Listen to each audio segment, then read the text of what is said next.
Bonjour, voici le montage démarrage direct d'un moteur à deux sens de rotation. Dans ce montage, vous trouverez le disjoncteur moteur, le disjoncteur bipolaire, le disjoncteur unipolaire plus neutre, le transformateur, le contacteur de puissance KM1, le contacteur de puissance KM2, les borniers de puissance et les borniers de commande.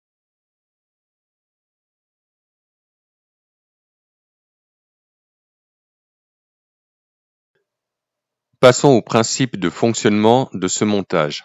Lorsque vous appuyez sur le bouton poussoir S2, cela alimente la bobine du contacteur KM1. Lorsque cette bobine est alimentée, les contacts de puissance se ferment, le moteur se met à tourner dans un sens. Pour arrêter le moteur, il suffit d'appuyer sur le bouton poussoir arrêt S1 ou le bouton poussoir d'arrêt d'urgence S0.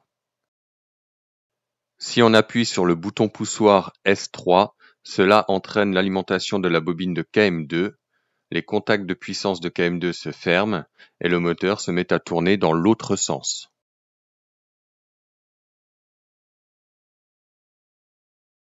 Pour arrêter, il suffit d'appuyer sur le bouton poussoir S1 ou sur l'arrêt d'urgence S0. Commençons à câbler la partie puissance avec du fil noir. Vous devez relier XP1 en haut à gauche du disjoncteur moteur Q1.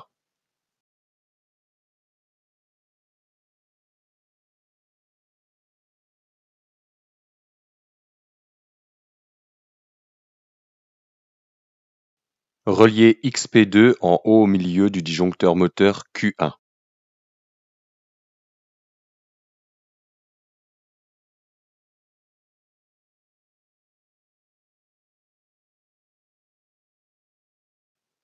Relier XP3 en haut à droite du disjoncteur moteur Q1.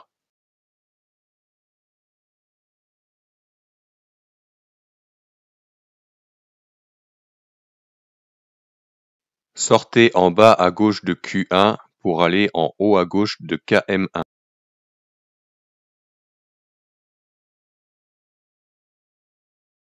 Sortez en bas au milieu de Q1 pour aller en haut au milieu de KM1.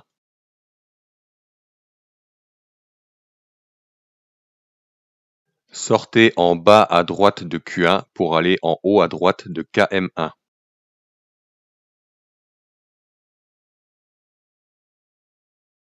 Sortez en bas à gauche de KM1 pour aller dans XP5.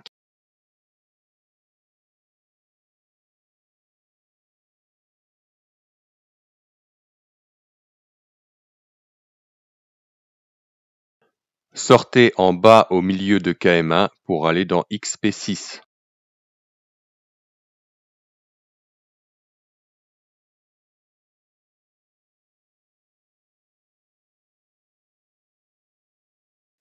Sortez en bas à droite de KM1 pour aller dans XP7.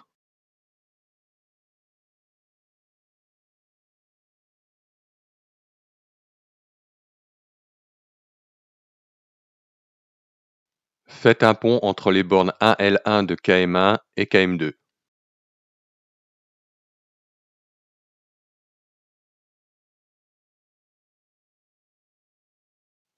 Faites un pont entre les bornes 3L2 de KM1 et KM2.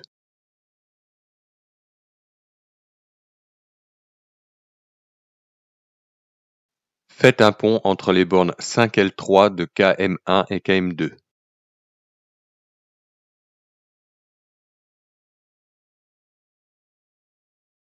Faites un pont entre la borne 2T1 de KM1 et la borne 6T3 de KM2.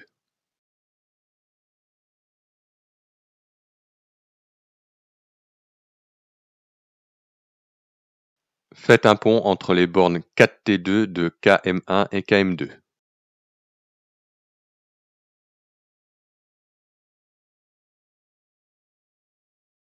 Reliez la borne 6T3 de KM1 à la borne 2T1 de KM2.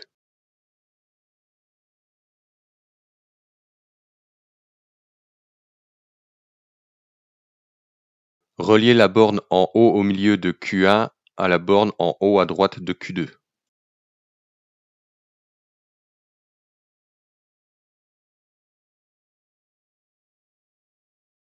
Reliez la borne en haut à droite de Q1 à la borne en haut à gauche de Q2.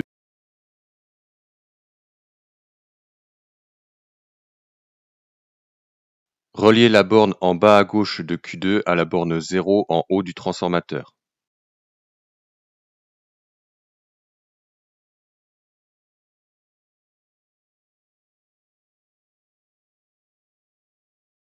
Reliez la borne en bas à droite de Q2 à la borne 400 volts du transformateur.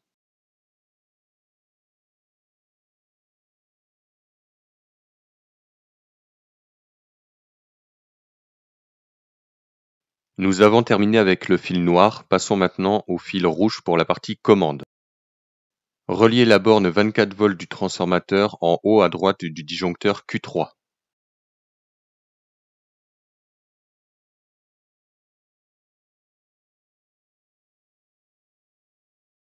Reliez la borne en bas à droite du disjoncteur Q3 au premier bornier gris XC1.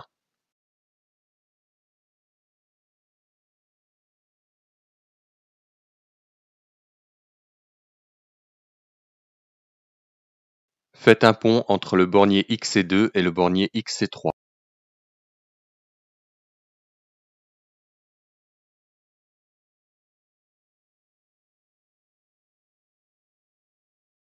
Faites un pont entre le bornier XC4 et le bornier XC5.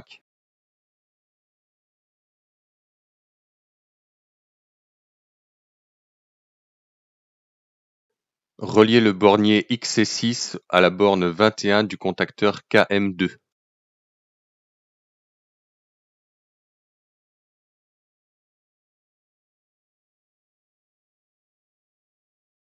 Reliez la borne 22 du contacteur KM2 à la borne A1 du contacteur KM1.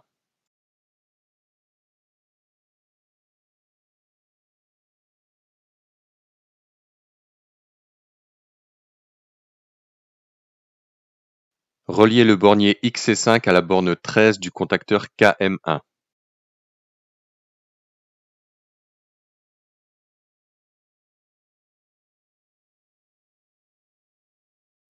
Reliez la borne 14 du contacteur KM1 au bornier XC6.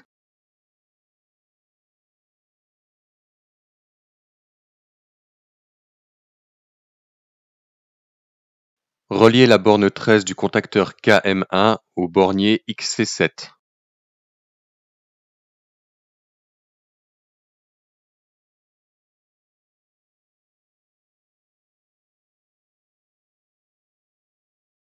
Reliez le bornier XC8 à la borne 21 du contacteur KM1.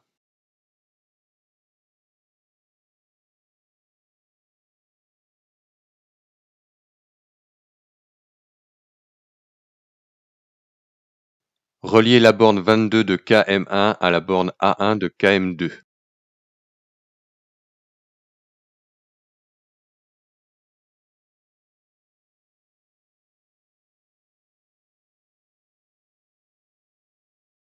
Reliez le bornier XC7 à la borne 13 de KM2.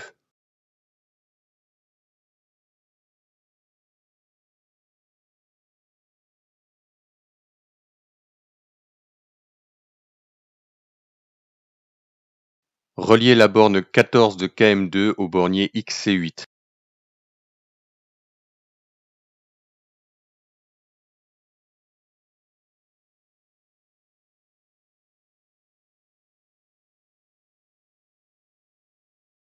Faites un pont entre le bornier XC1 et le bornier XC9.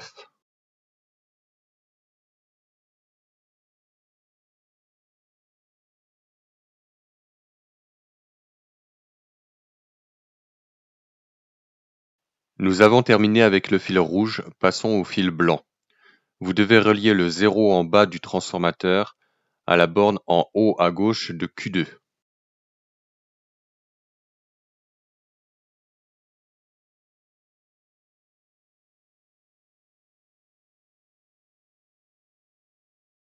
Reliez la borne en bas à gauche de Q2 à la borne A2 de KM1.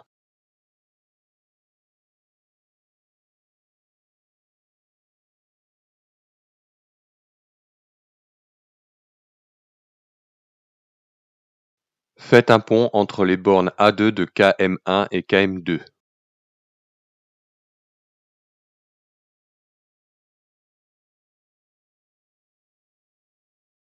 Reliez la borne A2 de KM2 au bornier XC10.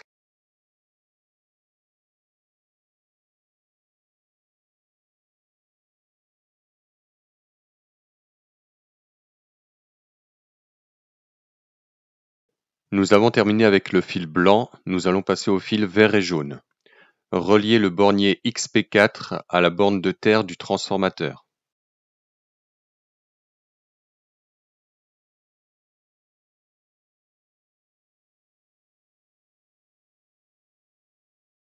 Faites un pont entre la borne de terre du transformateur et le 0 V en bas du transformateur.